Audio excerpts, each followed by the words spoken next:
What's up, everybody? Welcome to the Scratch Agency podcast, hosted by Scratch Agents for Scratch Agents. This episode is brought to you by On Hand VAs, your go-to for client-facing, office-based virtual assistants. Their systemized onboarding process is key to seamlessly integrating VAs into your insurance agency.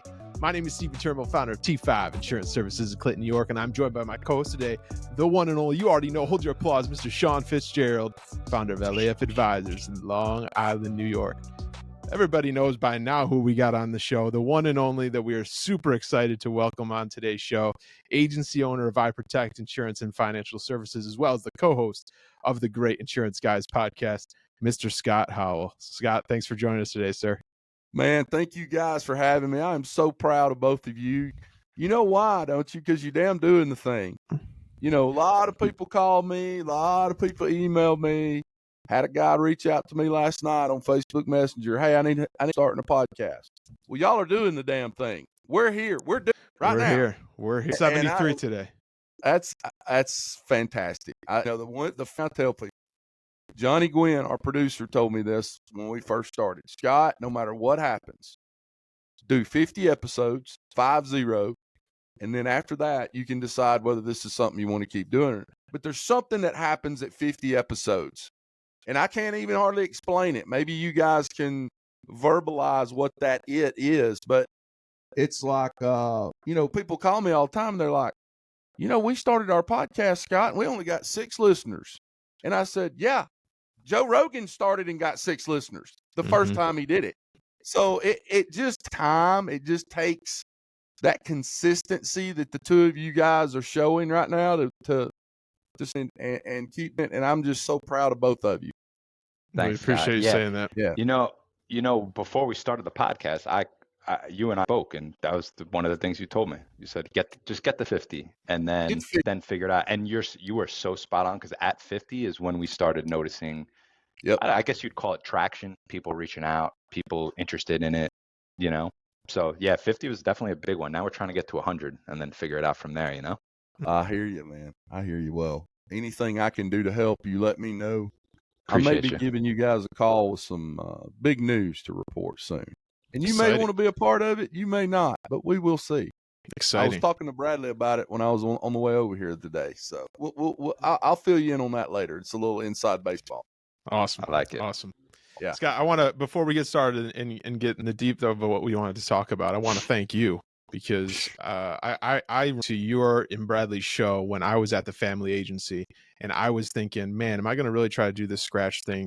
What's it going to look like? And the conversations and the guests that you guys had on when you were the only guys doing it is definitely what pushed me to say, man, I can't this. And we tell the story a lot of Sean brought the idea of, let's do a podcast. And I was like, you're crazy. We're Scratch. We got enough time to sleep. You're crazy. And the more and more we talked about it, it's like, man, if we can do with the conversations that we're having for one person of what you and Bradley did for me, and I'm sure many others know of many others, of being relatable and having those conversations, let's do it. So I want to just thank you. And for anybody that has not had the opportunity to meet Scott Howell, I met him last year in New York City when Sean and I went to Doug's Ben's event. And you're just a fantastic person that you are on the podcast than you are in person. I remember specifically the 100%. morning that we met, you walked right up to me and said, your podcast is awesome. Asked whatever you can do to help. And I will never forget that. So I just wanted to publicly thank you for that before we got started on today. Well, Stephen, I appreciate you saying that. I'm going to try not to get emotional today, but this is an emotional day for me. That means a lot that you would say that, and I really do appreciate it. And, I've said many times, if there's one thing I've ever done right in my life, it was to, got to a point to where, insurance is great. I love insurance. I don't like it as much as I love podcasting and getting to talk to people like the two of you, but if there's anything I've ever done right, it was start that podcast with no expectation, no expectation of money, no expectation of who was going to listen. We're going to start this thing and just kind of see what happens. And the unintended consequences of stuff like the podcast you guys are doing right now is just, I don't know if this is a word or not, but it's incalculable. I mean, you can't imagine many people I've had the opportunity to meet and phone numbers that are in my phone that I could call if I needed something. And that's an area I've had to get better at, is asking for help. I was the guy that was always like, I'll just figure it out on my own. But one thing I've learned in 52 years on this big spinning rock is there's a lot of times where if you'll just ask for help from people who want to help you, who genuinely, the first thing I do if I ever call you, except for playing a joke on you on a voicemail like I did this morning, you'll hear me say, hey, did I catch you at a bad time? If I caught you at a bad time, don't worry about it. I'll call you back. Sure. But, being able to sidestep some of those landmines through your career, and I am so, so jealous of the two of you. You can't imagine how jealous I am of you because I'm 52 years old. So I'm halfway through the third quarter of my career. You guys are, I know you're not supposed to ask somebody how old they are, but I'm going to break the rules here. How old are I'm the two of you? 35. 29. How old are you? 29. I hate both of you. Well, I hate Steven, if that makes you feel better. I love both of you, but I hate both of you in the fact that I cannot imagine where I would be right now had I started my career at your age. I think I started my first day in insurance. I was 35 in April, so I was like almost 35 and a half when I Mhm. and by the way, I didn't know the difference between a deductible and general liability. I had no clue what insurance was. So I tell Bradley that if it makes y'all feel any better, I tell Bradley that all the time. Yeah. I hate your guts.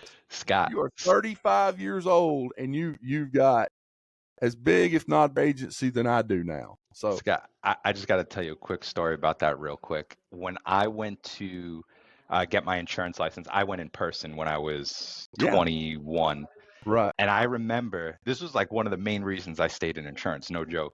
I'm in this class with people, and there was a guy, I'll say older, because when I was 21, it seemed like it was much older. He was like in his late 30s, 40, Right. And he looked and goes, how old are you? And I told him 21. And his reaction was like, he was like pulling his hair. Are you kidding me? He's like, dude, you're going to freaking kill it in this industry. Just don't give up. Oh my God, if I could have that much time in this industry, it'd be game over, And I always just remembered that. And it's so true. You think about bringing on new producers, whatever talking to other scratch agents. This is a long game, So you just reminded me. I'm the guy that if either of the three of us each other, like say every day at work or at home, maybe we were roommates, whatever.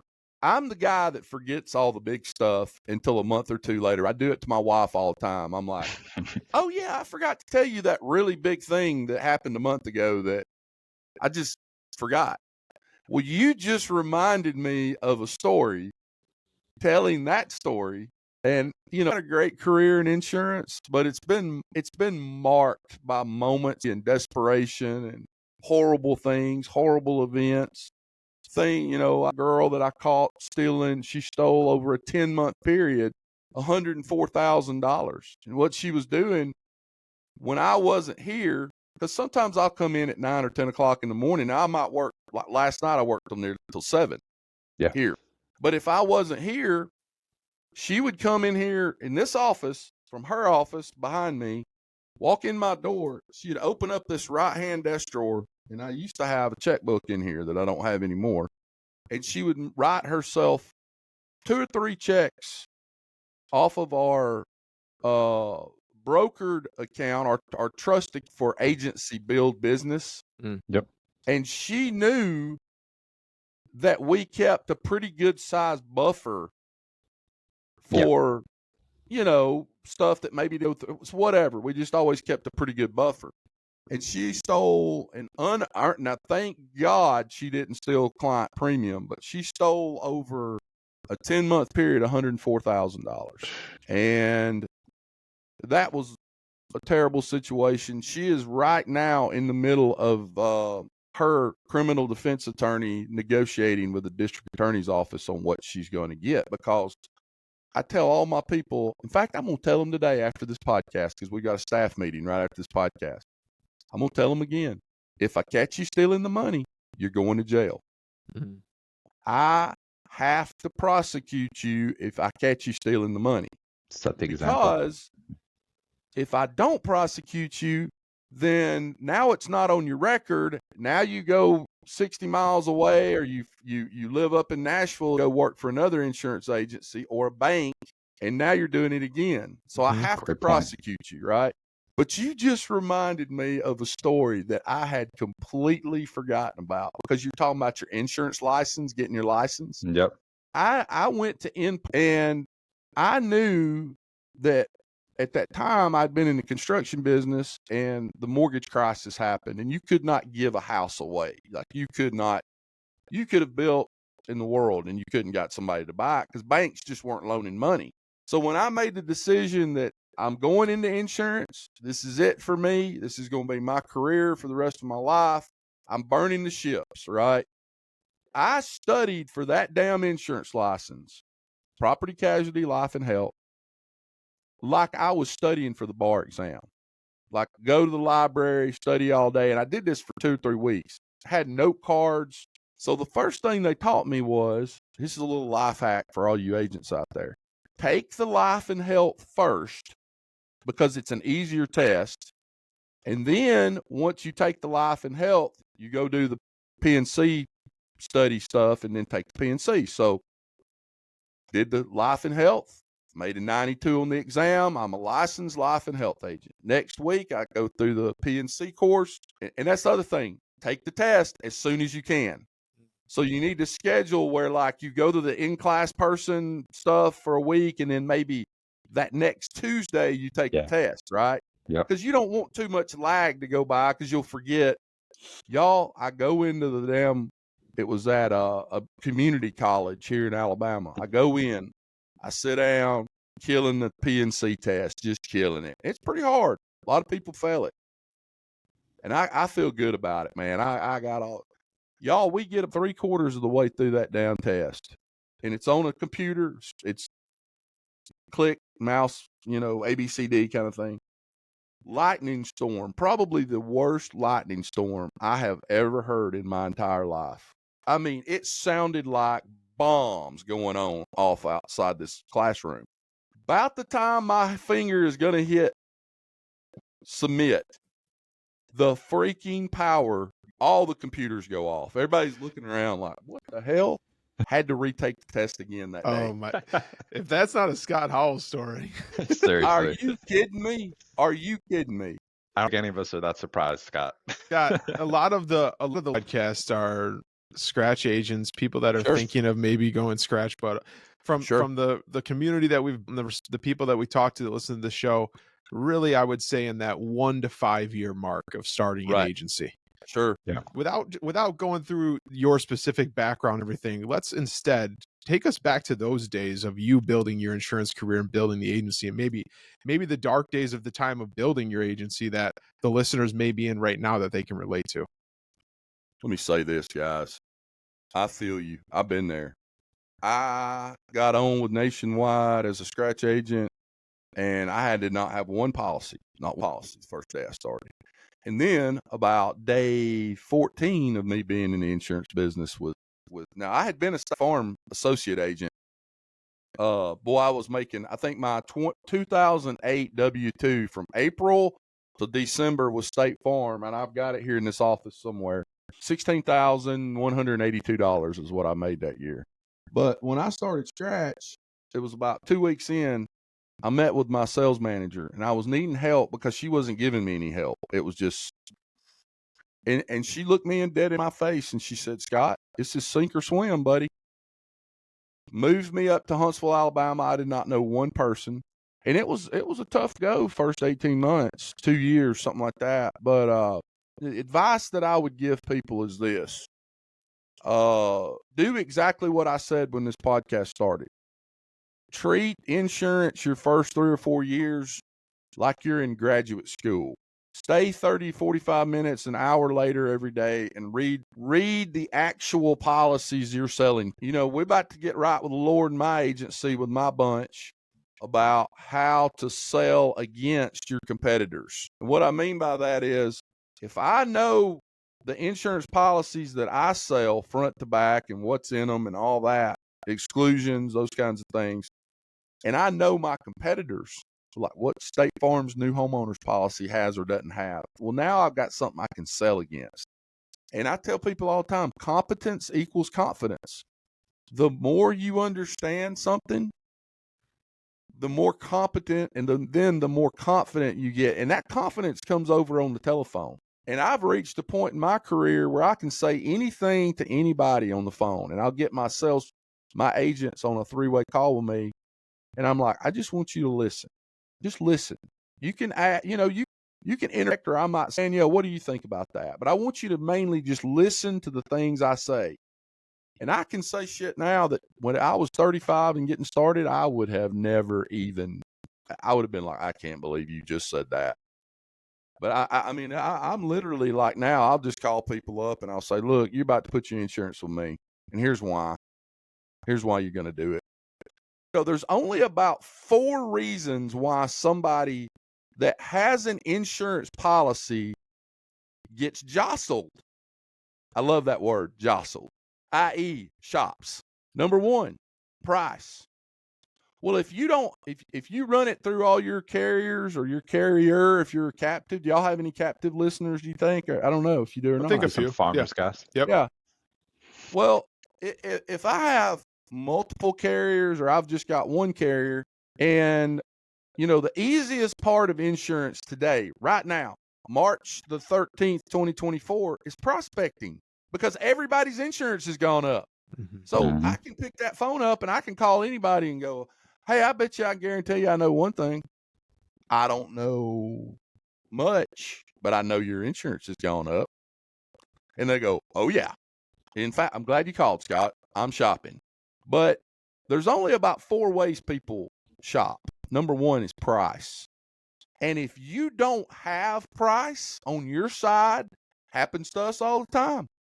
Somebody will have State Farm or Alpha or Allstate or Farmers, and we run it through all our carriers, and sure enough, they've got the best price. Well, now the next thing you have to do, if you're going to still sell that client, because we know price is the number 1 reason people shop, is you've got to have so much value add or know your product versus what they have so well that you can say, look, and it won't work with everybody, but it'll work with some people. Look, you got an Allstate or State Farm policy now? I've got Cincinnati. And this Cincinnati contract is the best contract in the industry. It covers the most stuff. Hell, their base policy covers water hydrostatic pressure build up under your house. So you've got to be able to either call them or email them with your chest out and go, guess what, boys and girls?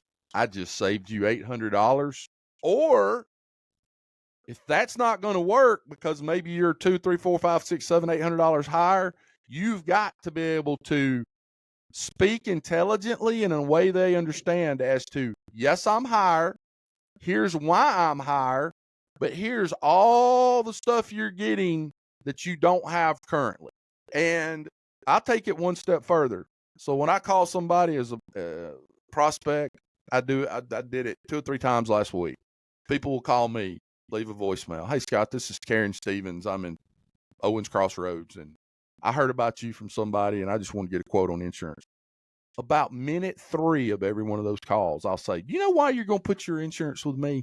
That's a ballsy statement right out of the gate. Do you know why you're going to put your insurance with me? They'll say, no. And I'll usually let it sit for 2 or 3 seconds and marinate. I like to just not say anything. I say, I'm going to tell you why. Because there's probably not another agent in the southeastern United States of America that when our after hours phone kicks on at 5:01 p.m., if you hit option 1, press 1 on your mobile phone, that comes straight to Scott Howell's cell phone. And let me tell you something. Whether you know it or not, claims don't happen Monday through Friday from 8 to 5. Mm-hmm. They happen on Saturday afternoon at 4, or Friday night at 10:30, or Monday at 7 p.m. And when that happens, you are going to thank your lucky stars that you can hit that 1 on our office phone and come straight to my cell phone, because I'm going to answer my phone. And 9 times out of 10, people are like, okay, don't have that now. Don't have a guy right now I can call at Saturday at 4:00. So it's stuff like that I think would really help agents. It's that Clint Orr who's sitting in here with me now. He just walked in the door. What's up, brother? He always talks. Let me tell you what Clint does the best. Got $8 million book of business. He is the best in the insurance industry at not calling somebody until he has a solution. He may have bad news, but he's going to say, man, I got bad news, but I got great news. Let me tell you the bad news first. Your policies from Nationwide's being non-renewed. What? Non-renewed. They don't want to write insurance business. Great news. I got another quote for you. More coverage, better. He is the best at that. I've never seen somebody better than him at that. And it's that soft landing spot that I talk about. It's that soft landing spot. Scott, going back. Go ahead. I was just going to say, while we're early days with what we were talking about, was there ever, and more than once, a time where you thought you were going to quit? Was there a time? I mean, we still to this day talk about quitting. I'll call Clint. I'll be like, what's the number to that truck driving school that we found? Yeah, like Clint said last Tuesday, it's not an easy industry to be in. Earlier, the easiest part of insurance today is prospecting because everybody's insurance rates have gone up. I agree with that. Everything else in insurance is a freaking struggle right now. Claims are a struggle. Playing defense like the 85 Bears to just keep what you got. And for all these young agents listening to this, the money in insurance is not in new business. It's in renewals. When you work 20 or 30 years and you sell your agency, whoever's buying that agency is buying your renewals. That's what they're buying. Yep. So you can run around and high five yourself all you want to about that $35,000 account that you just wrote today, and you can, slap each other on the ass and ring the sales bell. What if you? That's a big problem. So you got to door shut best you can, and the only way I know to do that is through relationships, building relationships with your clients. I can't build a relationship with all 3,000 of my clients. Clinton Orr can. He can build them with his. Right. Bill Glover, Bruce Payne, Athena Stevens, all these agents. Chelsea Barty, they can all build relationships with their clients. So at least we get the call that, hey, Scott or Chelsea or Clint or Bruce, man, you're going to have to get my insurance down or I'm going to have to shop. And that's really all I want. I just want them to call me before they send out please cancel my insurance email, which is what happens when you go direct to consumer, right? In terms of these carriers, because you don't have that relationship. So when that carrier, Lemonade or whoever, decides to take 26% rate in Ohio, they gone. There's no relationship. They don't know anybody. They don't give a shit. I just want a cheaper rate. I paid $300 last year for my renter's insurance. Now I'm paying $475. That's too much. I'm gone. So it's all about relationships. This just real quick, Sean, just staying on this topic, this entire conversation, you've been talking about your team. You haven't talked about you. You haven't talked about just the agency in general. You've been talking about your team. For the listener that is in the process of building the team, maybe they're going from one person to the next. Maybe they're going from their first CSR to their first salesperson. What is in the success that you team empowering your team, getting everybody rowing in the same direction that you could share with those newer agency owners? Well, I think it first starts with, I had an agent reach out to me this week, and he was talking about taking over his parents' agency. And his dad's already retired. His mom wants to retire. And I said, well, you're never going to be able to scale unless you can hire people. Because at least in the home and auto business market, for all these newer agents listening to this, when you get to about $500,000 in premium, because I've been there, I've been scratched. I've been there all by myself. $500,000 to $1 million, somewhere in that range. You're going to wake up one morning and realize, oh, dear God, I'm not growing, because I go in the office and I got 3 people wanting auto ID cards, 2 people pissed off about billing accounts, 2 claims I need to file. And the next thing you know, you have just become your own account manager. And that's all you're doing. Yep. You're not writing new business. All you're trying to do is keep up with, oh, my God, now I got to call Miss Johnson back because her billing accounts are screwed up. So, number one, you got to hire great people. And I think, and Clint, I don't know if you'd agree with me or not, but I think part of that, hiring great people and people that fit your culture, is kind of a learned thing from hiring the shit ones and lessons learned of, oh, dear God, I will never do that again. I will never never hire another husband-wife team again. Was a train wreck. I will. What else? We hired a young guy last year, and I'll tell you what state, but it wasn't down here. It was up north, and he said all the right things. He did all the right things. I want to change the world. What was it? I want to change the world. Is that what he said? I want to change the world. Man, that's fantastic. Let's start with selling some insurance. Never sold a policy. 3 months, 90 days, never sold one policy. And by the way, came from another agency, so it wasn't like he was brand spanking new. So I had to make the tough phone call, at Friday at 4:00. Hey, buddy, love you. Appreciate you giving it a shot. It's just not working. And so hiring great people would be my first thing that I would say. When you have a great team like we have over here now, you feel it. Everybody's about team instead of about me. And when you hire shitty people, narcissists, people that are real high in individualistic scale on the disc chart, everything's about them. Me, me, me, me, me. What's in it for me? Yeah. And so I would just say that you're going to have to hire great people. And it starts with, hey, how about we just hire good people that are motivated, that have that self-motivation. That goes a long way, man. People that can ask the folks on the phone. Y'all have heard me say it, Paula Dean and Sweet Tea. Yeah. I don't need somebody in Sean or Steven's agency while they're here doing this podcast answering the phone. What's the name of your insurance agency, Sean? LAF Advisors. LAF Advisors. LAF Advisors, how can we help you? Okay, what that just sounded like to me was, I don't want to talk to you. I really wish you hadn't called.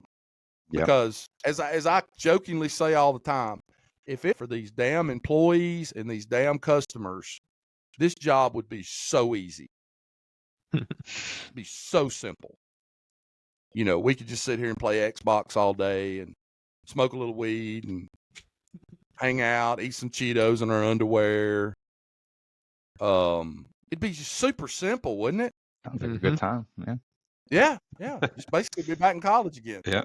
Right. Scott, let me ask you, since we're on the topic of hiring right now, and I'm only asking you this because, Stephen, I think this came up in our community chat a couple of times, and I've had a couple of agents bring it up to me over the last couple of weeks of, hey, I'm trying to hire people, but, the big houses can offer more money and more benefits and more this and more that and more resources. So how do I differentiate? And more opportunities to grow. So how do I separate myself from them? To hear your take on that, since you have a nice team going over there. I think insurance agency owners today have to be a lot more flexible. It may be that I know 2 or 3 agencies right now that lost people in the past 2 years because they got approached employees that were really good. They got approached by bigger agencies, the alphabet agencies, and one of their pitching points was, I'll let you work from home. Well, the agency they're with was like, oh, you're not working from home. You're coming in. And that's not a huge deal if you're in a small town and your house is 3 minutes away from your office. Yep.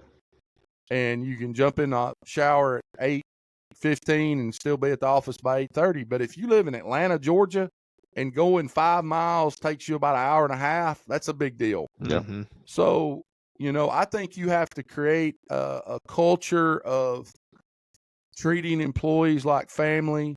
Great people, I hate to say it, got to kind of have to overpay those people a lot more than they'd make at the Taco Bell drive-thru. And if you're not willing to do that, and you have that me against our employees mentality, it ain't going to be too long before they gone, because people today just aren't going to put up with it. And it needs to be, I got young kids, I need to work from home. You need to figure that out, how to do that. Yeah. Yeah. What motivates them too, right? Like, I feel like 100%. some people are motivated by money. Some people are motivated by freedom. Like you said, flexibility. Right. So yeah, I think that's spot on. Yeah. And, the days of wearing the suit and tie and the Brooks Brothers suit and the Johnston Murphy shoes, I don't do that. Very rarely do I ever do that. But, creating a culture that's, I think all of our people here would say they like how relaxed our culture is here. As far as, I tell people, don't wear SpongeBob jammies to work. Don't wear sweatpants. But, if you have a nice top and a pair of nice blue jeans on, I have no problem with you coming to the office with Yeah, that. look presentable. Yeah, presentable. We've talked a lot about that on recent episodes about getting the right person on the bus and then finding their seat versus trying to hire Yep. for the seat. And I think one thing to further our last question is I'm curious your thoughts about, there's a lot, and I'm going through this right now. It's just me, and there's the mentality and the age old out there everybody talks about do you go after salesperson, do you go after service person next, do I hire the service person to become the person? And there's so many different ways to slice the pie, which we've learned over this journey of starting the agency. But what is your thoughts about when you're looking at that? I know everybody's situation is different, but you talked about, that was a perfect thing that you said right there, from the 500 to the million mark, you become the employee, and then you Yep. start to stall, and you see that. But when someone's looking at, okay, I'm creating my business plan for the agency, maybe I've really done it, and I want to look at that point, I do this. What are your thoughts around that? I think it would depend on the agency owner. I'm a sales guy, so I needed help. Yeah, I tell people all the time, a lot of insurance agents that are super successful have a fantastic golf swing, but they need help with their follow through. Mm. And if you're the salesperson, the first thing you need to do is hire an account manager, answer the phone politely, get quote information, help you handle billing accounts. And it needs to be somebody with a higher intelligence level than the person, working the fries over at McDonald's. Because even billing accounts and factor months can get hard to explain. So it's got to be somebody that, that's got some intelligence. I tell you a group of people I love to go after. And I would love to hire one. In fact, we're talking to one right now. School teachers. They're tired of them damn kids. They're tired of them damn kids' parents. They're pretty smart. They have a college degree. They speak in front of kids all day, so they know how to talk to kids. They understand psychology, whether they got a degree in it or not. And those are great people to hire. But if I was an agency owner getting in, and I was the salesperson, which I think a lot of agency owners are, I'm going after an account manager, somebody to help me with my follow through. Remember that. If I was the opposite of that, know some guys like that were more of that accountant personality, not real goals, but real good with numbers and like to get on the computer and do endorsements and check, then I'd hire a salesperson. So I think it just depends on the personality of the agent that's taking over the agency or coming in to run their own shop, Yeah. Mm. Scott, Makes complete sense. would you agree too, though, that so I think my first hire was a virtualist, help with kind of what you were saying, some of the admin stuff, because I was doing the selling. And then, in my head, I was like, okay, my next hire is going to be a customer service person or an account manager.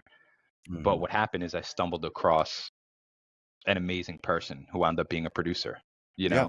So I feel like that's kind of my opinion too, and I'm not battling what you said. I think what you said is perfect.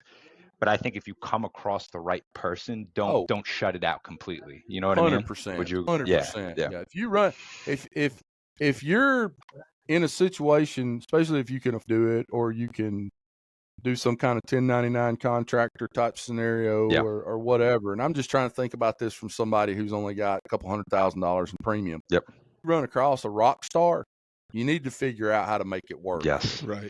100%. Because if they're a rock star, they could a lot of premium on the books in a hurry. 100%. Yeah, absolutely. Well, Scott, we want to respect your time and look to wrap this up, man. Thank you. We've been waiting for this for a while, and we really appreciate it. Thank you again for all you do and continue to do for the industry. I do have to say, I forgot to mention in the beginning too. Congratulations to both you and Bradley on 1 million That's downloads huge. on the podcast. That's Congrats. incredible. And just again, thank you for all you do for us in the industry. Oh man, I appreciate y'all so much, and I'm so proud of both of you. And Thanks, Scott. just keep doing it, man. Not just the podcast. Yeah. I mean the insurance stuff, because it is the greatest collection of human beings that I've ever met. And I told everybody at the One City World Tour, I said I would put our group of independent agents across America, 35, 40,000 of them, and their staff, against any company in America. Coca-Cola, Tesla, Google, Amazon. I'd put us up against anybody in America, pound for pound, for just being a good person and good people who do want to help. And anything I can do for y'all, let me know.